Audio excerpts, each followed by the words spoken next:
Alright guys, let's do some word problems. So, when we're solving our trig word problems, here are the steps that I'd like you to take. Okay, I want you to draw an appropriate triangle to match the problem.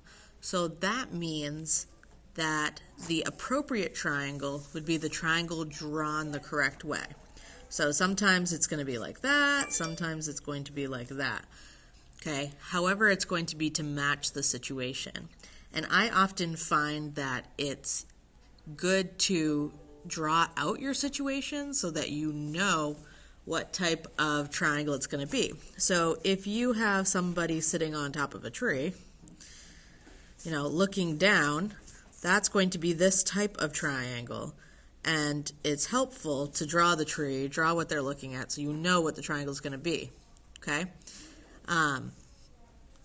All right, so next you want to label the triangle with the given information. So that means you're going to write side lengths, you're going to put in some angles, whatever is going to help you figure out how you're going to solve this problem.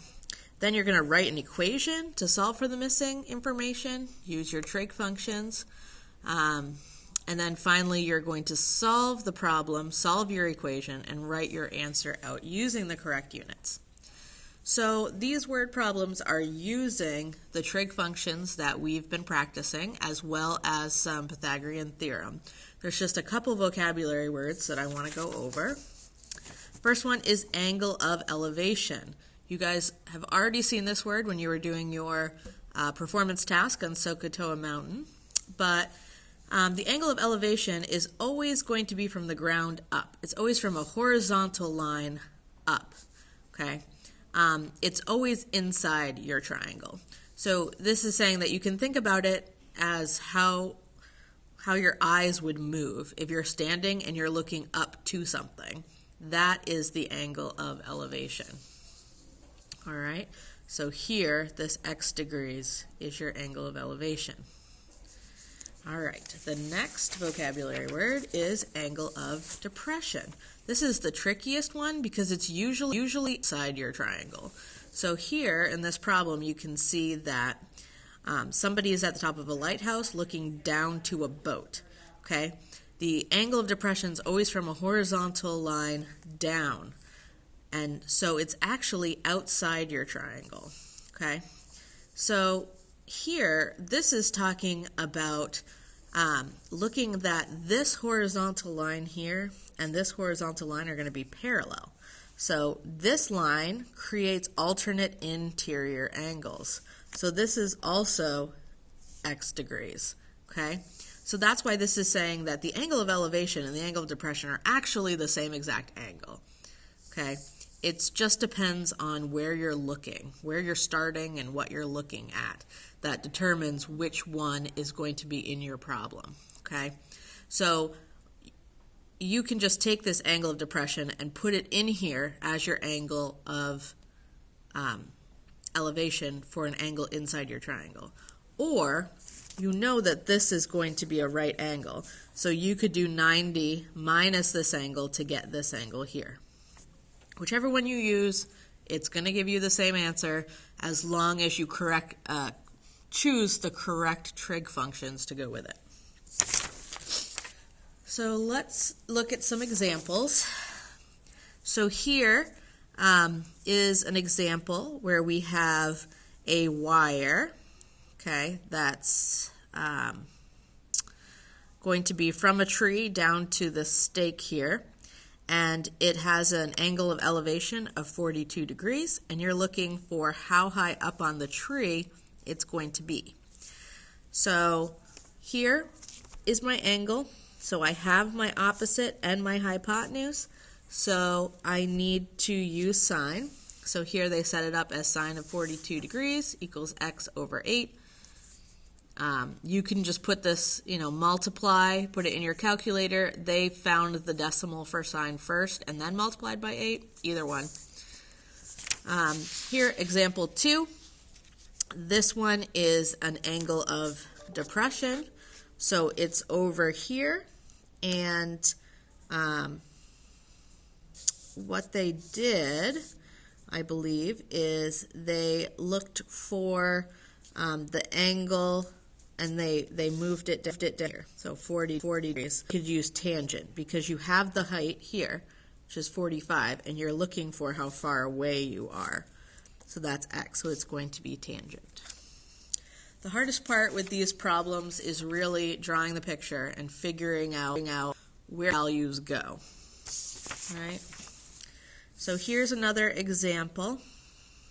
This one, you're looking for a side as well. I chose this one because a lot of people have trouble with shadows when it comes to trig problems. Where does a shadow go? Surprisingly, your shadow's on the ground. Some people draw it all kinds of silly ways. So when you're looking at the angle to the sun from a shadow and how it's created, it's going to look like this. You're going to draw the shadow on the ground, and then the sun is going to be at the angle they give you, angle of elevation here. Okay, so this is a 10-foot pole. You're looking for how long the shadow is, so you're going to use tangent and solve it like this. So angle of elevation and angle of depression are some vocabulary words you're going to see, but they're not always going to be used. So if you look at this example problem, it's not using either of those, but it's telling you that you're finding the angle that the ladder makes with the building. So it's going to be important to draw the picture here and figure out where your angle is going to be. It's going to be where the ladder touches your building. Now, here we're looking for an angle, so we're going to use our inverse trig functions and find our degrees.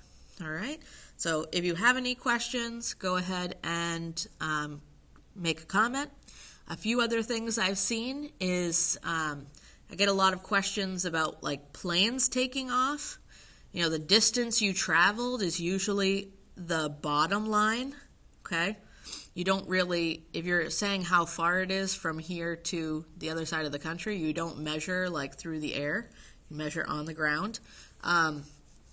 If you have a kite flying in the wind, that's going to be your diagonal line. So if it's a kite, it's going to be like this, right? Kites don't float above you like a balloon. They off at an angle.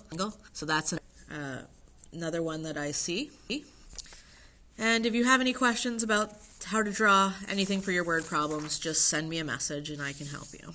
All right, so for these notes, you're going to be clicking on these empty spots to fill in your notes. So this is an angle of elevation is the angle between the horizontal and the... All right, so that was a quick pause while I actually went and got my notes. So here we go. This will be much better.